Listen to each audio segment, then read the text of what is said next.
susundin anuman ang suliranin. Lahat ay aking kakayanin, pagkat ikaw ay kapiling. Subukin man ng panahon, mananatili sa'yo, Panginoon.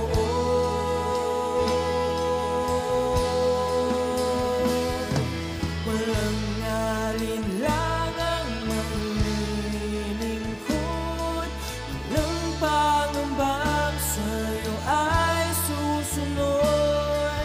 Hindi susuko at hindi hinto, patuloy lamang sa iyo, Panginoon.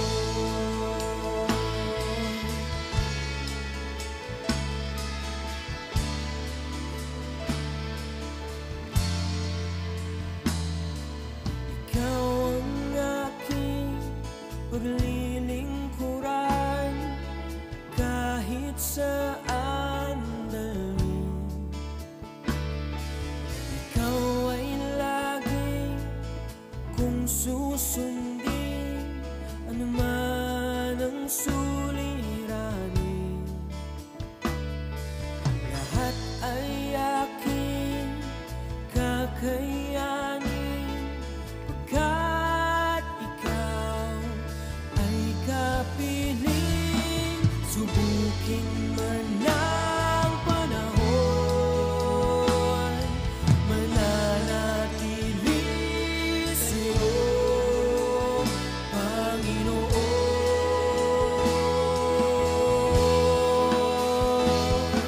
Walang alinlangang maglilingkod, walang pangambang sa'yo ay susunod.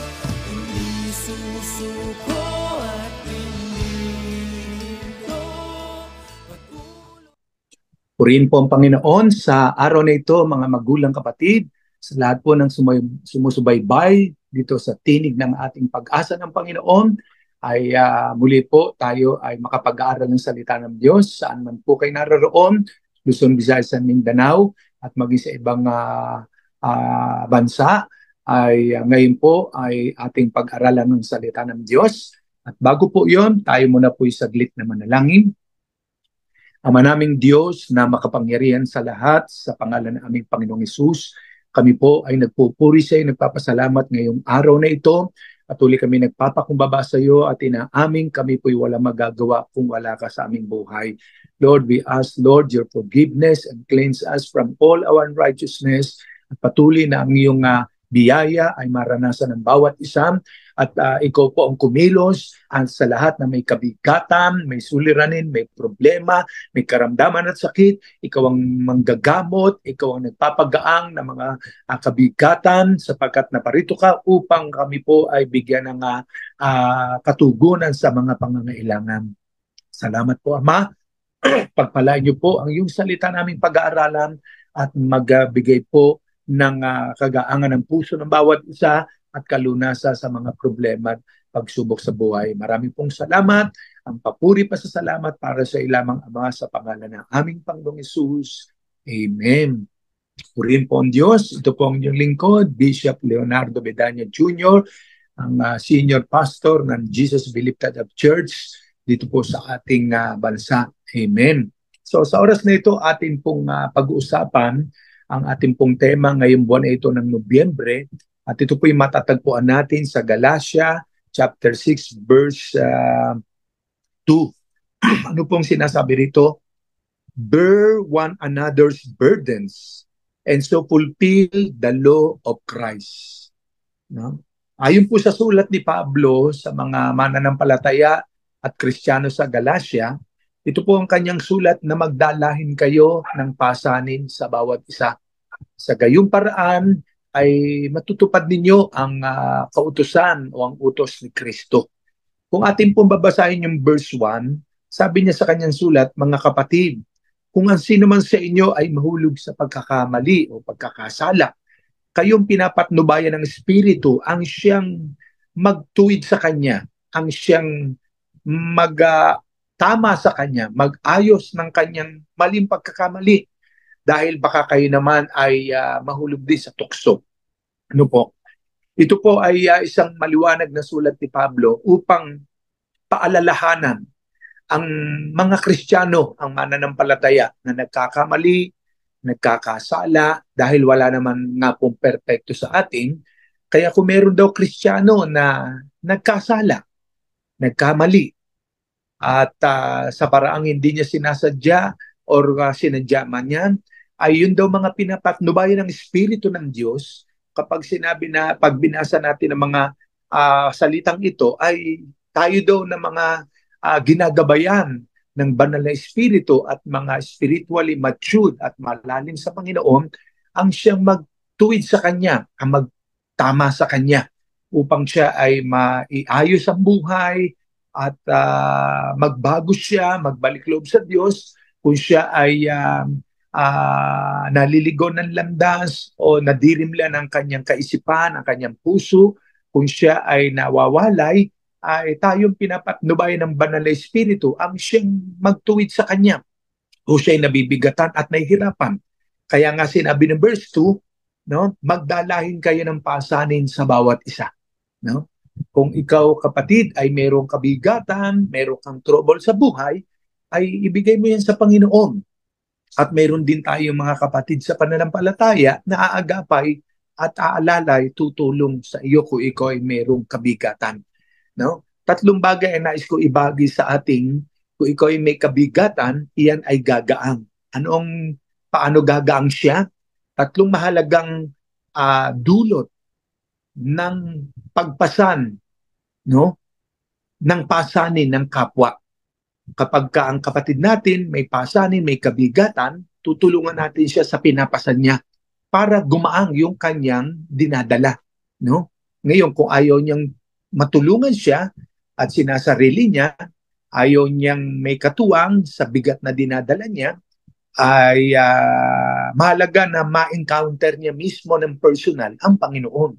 Nang sa ganon, yung bigat na dinadala niya sa kanyang puso't espiritu, yung kanyang problema, yung kanyang suliranin, ay gumaang siya dahil tanging ang Diyos lamang, ang ating Panginoong Hesus, ang kapangyarihan ng Panginoon, ang makakatulong sa kanya, no, para magaangan siya. Dahil kung ayaw niyang matulungan siya ng kanyang kapwa Kristiyano sa pagdadala ng pasanin niya, at ayaw niyang may kapatid na makatulong sa kanya, sinasarili niya, wala magagawa ang kapatid para siya tulungan, katulad ng sulat ni Pablo, na dalhin ang pasanin ng kapwa.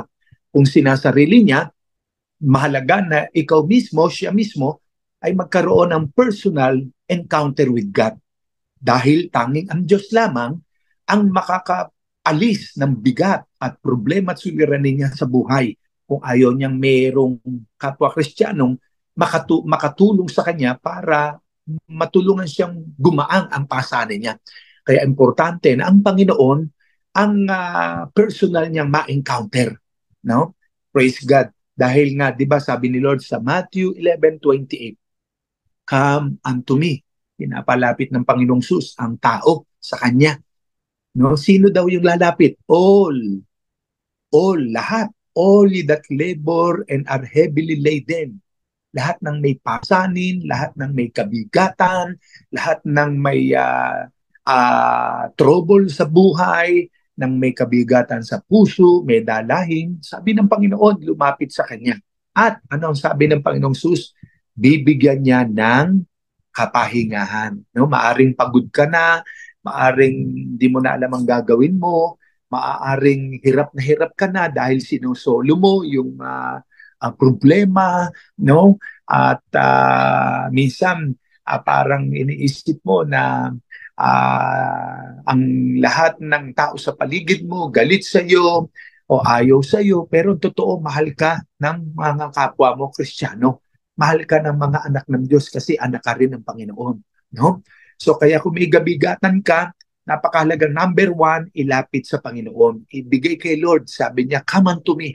nung lumapit tayo sa Kanya.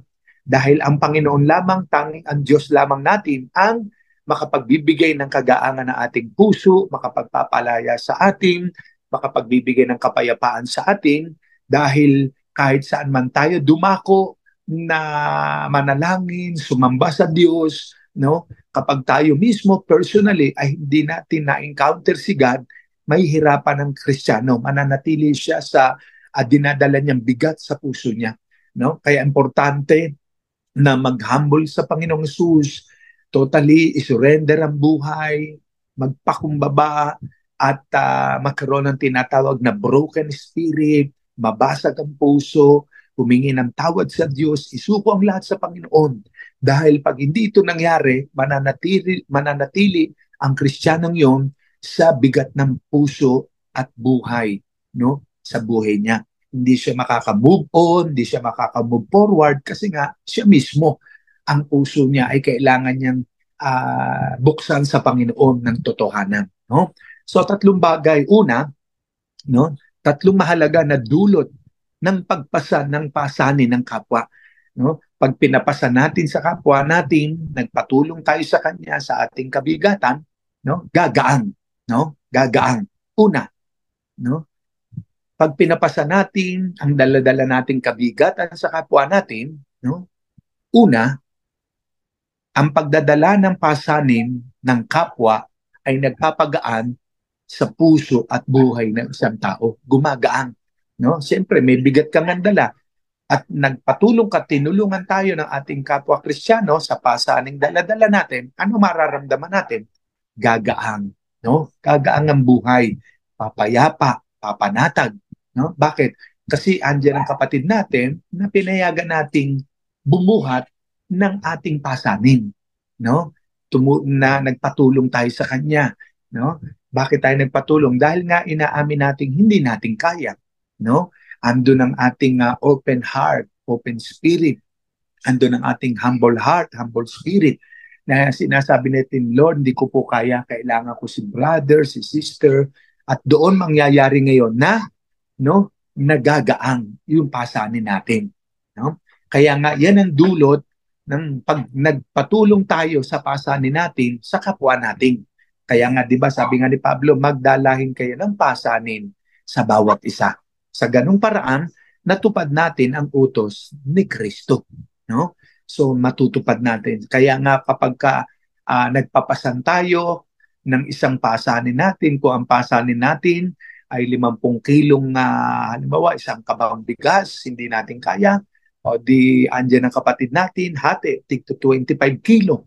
Kung hindi pa kaya, di gawin nating 4, no? Meron 3 bubuhat, hati-hati sa 50 kilo, tiga 10, 12 and a half kilo, no? Hati-hati. So gagaang ang pasanin. So kaya mahalaga po ang kapatid natin. Hindi pwedeng sabihin ng isang tao, ako na, kaya ko ito. No, kapatid, kailangan natin ng isa't isa. No man is an island. No? Kailangan natin ng kapatid natin. Kaya sinasabi ng, di ba, Ecclesiastes 4:9, two are better than one. Ang dalawa, higit sa isa. Dahil kung may pasanin yung kapatid, tinulungan siya, gagaan. Kung siya'y nalalamigan, pag dalawa sila, mag-iinit sila. Kapag sila ay nagsiping, sabi ng Bible, no? Sa mag-asawa, no?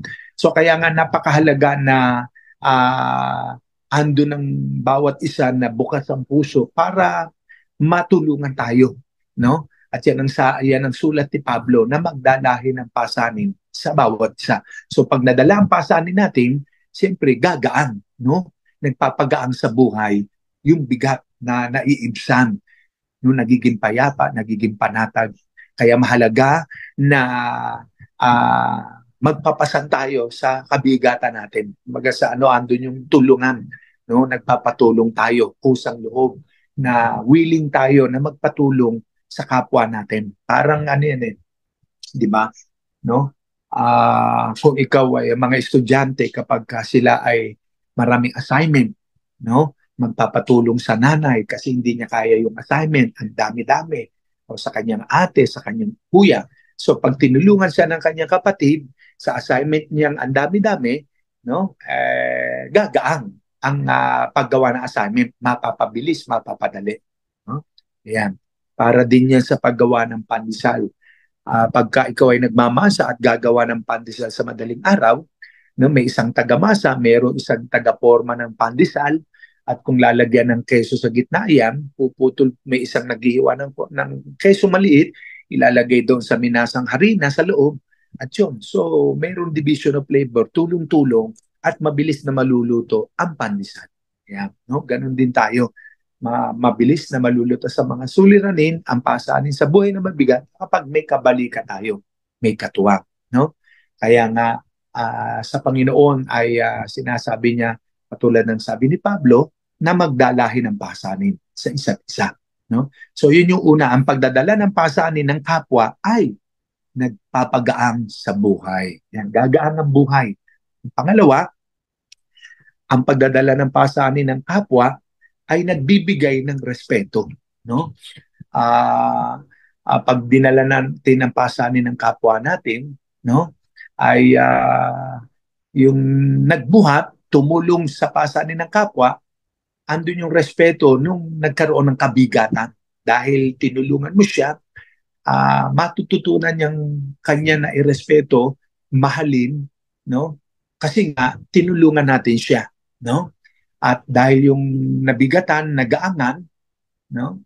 Andun yung pagrespeto niya sa kapatid niya dahil natulungan siya. Kagaya ng halimbawa, may magkakapatid na nangangailangan si kapatid bilang magkapatid sila sa laman. Nangailangan ng kapatid niya ng financial at yung kapatid niya ay napahiram siya. So yung bigat ng kanyang kapatid na nangailangan ng ganong malaking halaga, nang matulungan ng kanyang kapatid, gumaang ang bigat ng problema. So nagkaroon ng kalutasan, no?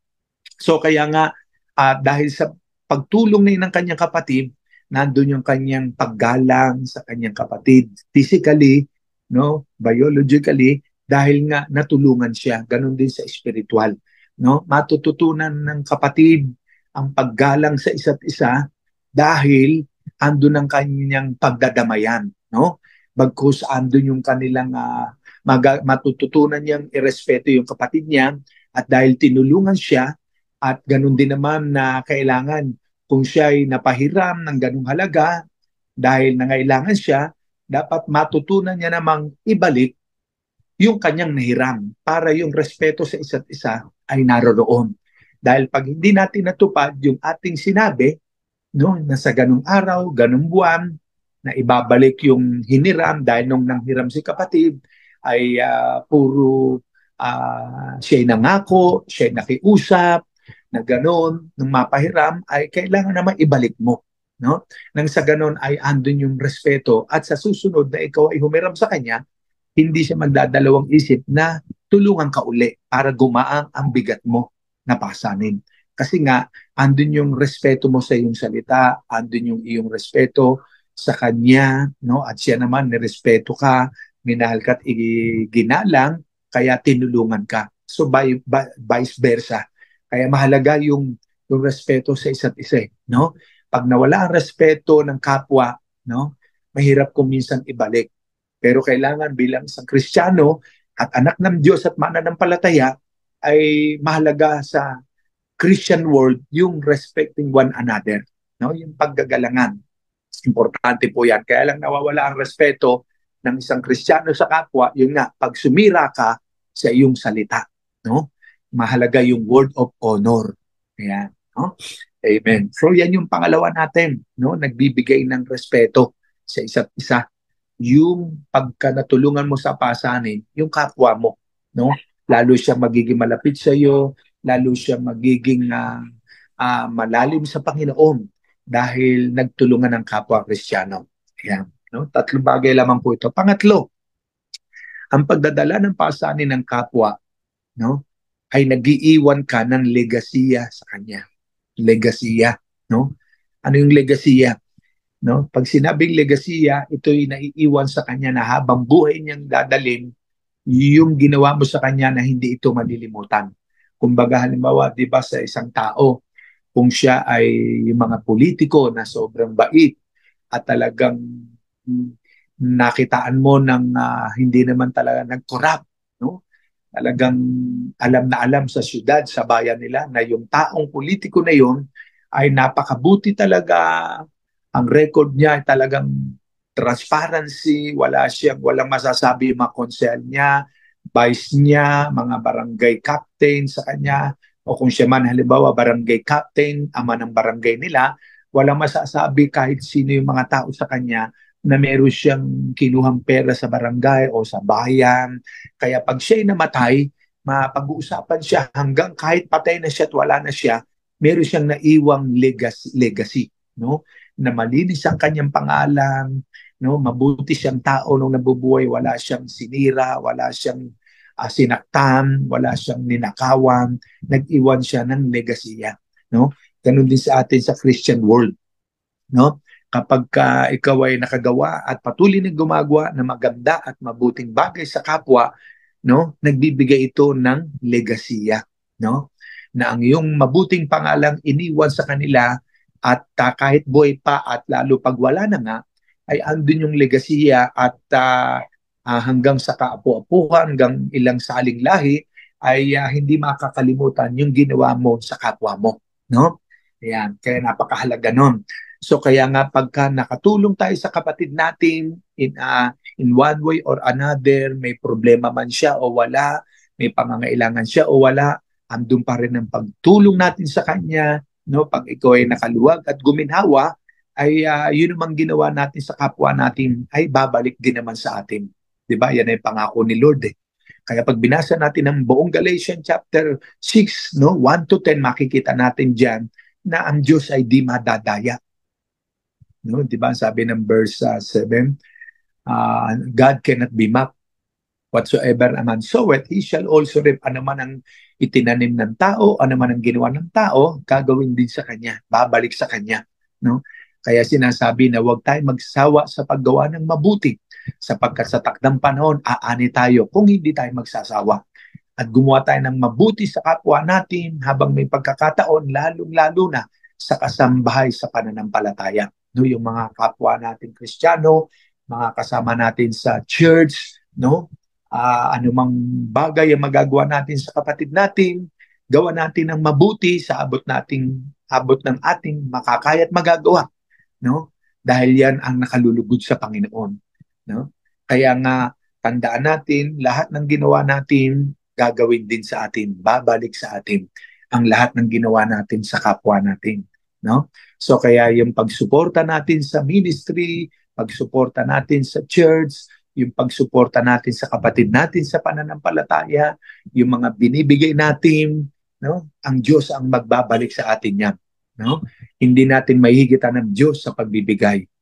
Kung ano yung takal na sukat na ibinigay natin, yun din ang takalang gagamitin ng Diyos sa pagbabalik sa atin. At higit pa ron, higit pa, no?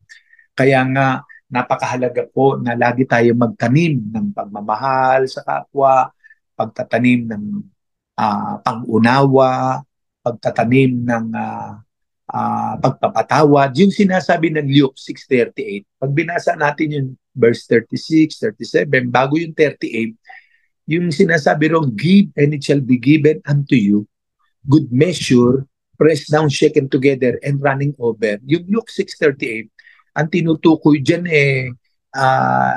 yung pagpapatawad eh, no? Nakagawian na nga lang at nagamit ng maraming Kristiyano, tayo, madalas natin binabanggit yung Luke 6:38 sa pagbibigay ng offering ng pera, no? Na pagka nag-offering, kino-quote natin ang verse na yan na magbigay ka at bibigyan ka. Totoo naman tayo, pag nagbigay, bibigyan. Pero yung verse na yun, ang talagang tinutukoy doon, pag yung context nung binasa natin yung simulang verse 35, 36, 37, 38, yan ay patungkol sa pagpapatawad. Na yung dami ng ibinigay mong pagpapatawad sa kapwa mo, yun din ang balik ng pagpapatawad sa iyo ng Diyos, no? Magbigay ka ng pagpapatawad, ibabalik sa iyo ng siksik, liglig at umaapaw. Forgiveness po yun, no? Yung Luke 6:38. Kaya dapat ay mag-mature na ang mga Kristiyano na yung verse na yan ay hindi dapat gamitin sa offering, sa pagbibigay. Ginagamit yan yung verse na yan sa forgiveness, no? Forgiveness. Kaya nga, kahit napakarami ng kasalanan ginawa ng kapatid natin, no? Patawarin pa rin natin. 'Di ba? Sabi nga ni Lord, no? Ilang beses bang magpapatawad tayo? Nagtanong si Pedro, kung magkasala ba ang kapatid niya sa kanya, ilang beses ba raw niyang patatawarin? Sabi ni Lord, 70 beses pa nito, 70 times 7, no? 70 times 7, 490 times sa loob ng isang araw yun. Kaya kung may kapatid tayo nagkasala, no? Huwag tayo magtatanim ng galit po at sama ng loob, no? Kundi pagpapatawad. Yan ang sabi ng Panginoon, no? Kaya nga magpatawad tayo sa mga nagkakasala sa atin. Kaya nga ang sign ng totoong nakapagpatawad sa kapwa, no? Hindi ka lumalayo sa kanya, nilalapitan mo siya, you do not isolate yourself, bagkus nakikimingil tayo sa kanila, no? Nilalapit natin ang sarili natin. That is a sign of a good Christian, no? Kaya nga mga kapatid, kung may kabigatan ka, may pasanin ka, no? Ibigay natin kay Lord at bibigyan niya tayo ng kapahingan. Kaya saan man po tayo naroroon, kayo pong lahat ng mga anak ng Diyos, mga Kristiyano at mananampalataya, no, kung meron kayong pasanin sa buhay o kang kapatid natin, may suliranin, may kabigatan, tulungan natin siya para gumaang ang pasanin niya. So kaya sa oras na ito, tayo mananalangin at ibigay natin sa Panginoon yung dalahin natin sa puso, sa ating buhay. Ano man ang pasanin nyo, ibigay natin kay Lord. No? Amen po ba? Sige, tayo manalangin saglit, yumuko tayo pumikit. Ama naming Diyos na makapangyarihan sa lahat, marami pong salamat sa iyong pag-ibig sa amin. Ikaw ang Diyos na nagpasan unang-una ng lahat ng aming mga kasalanan doon sa krus ng Kalbaryo. Dinala mo ang bigat ng aming kasalanan sa krus upang tuluyan namin iwan ang pagkakasala. At sa mga sugat niyong tinaglay, pinagaling niyo na po kami. Kaya Lord, sino man ang mga may sakit, spiritually, physically, lahat na may problema at kabigatan, Panginoon, pagalingin mo po sila. Bigyan mo ng kagaangan ng mga may mabibigat na suliranin problema sa buhay. Abutin niyo sila ng iyong presensya at kapangyarihan saan man po sila naroroon. Kung may Kristiyano nang lalamig, nanghihina, palakasin niyo sila, Panginoon. Abutin niyo sila ng iyong kapangyarihan. Father, right now, in the name of Jesus, Lord, your name is powerful. Your name is above all name. Lord, at the name of Jesus, every knee shall bow, every tongue confess that Jesus Christ is Lord. Lord, abutin niyo po ang aking mga kapatid, mga Kristiyano, saan man naroon sila, ng iyong presensya at kapangyarihan at gumaang kanilang puso, ang kanilang buhay sa oras na ito. Lahat ng may kabigatan, Panginoon, hayaan mo na isuko at ibigay sa iyo ang lahat ng suliranin. At ang aming mga kapatid na malalakas, spiritually, kung may kapatid silang nakikitang may pasanin mabigat, tulungan nila, agapayanan nila, alalayan nila upang lumakas at maituwid. Salamat po, Panginoon, sa iyo ko po pinagkakatiwala ang buhay ng bawat isa. Marami pong salamat, Lord, ng marami sapagkat ngayong oras na ito, kumikilos ka na sa mga Kristiyano, sa mga mananampalataya. We thank you, Lord. We praise you. We honor you. In Jesus' mighty name, this we pray. Amen. Amen. Purihin po ang Diyos. Pagpalain po tayong lahat ng Diyos na buhay. At alam ko na ang salita ng Diyos hindi babalik sa Kanya na walang kabuluhan. Ito'y Kanyang binabantayan upang ito nga ay maganap. So to God be the glory. God bless you all. Jesus be lifted up over all the Philippines. Amen. Amen. Lilingkuran kahit saan dalhin, ikaw ay lagi kung susundin, anuman ang suliranin, lahat ay aking kakayanin, pagkat ikaw ay kapiling. Subukin man ng panahon, mananatili sa'yo, Panginoon.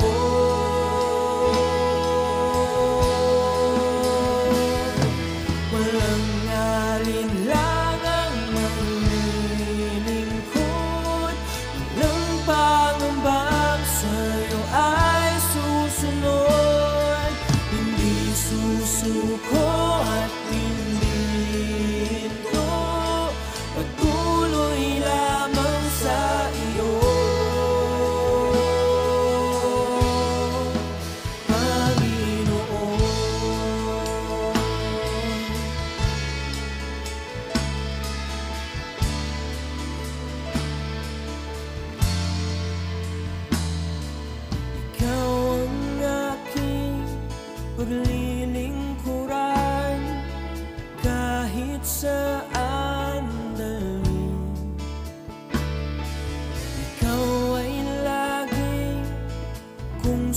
puso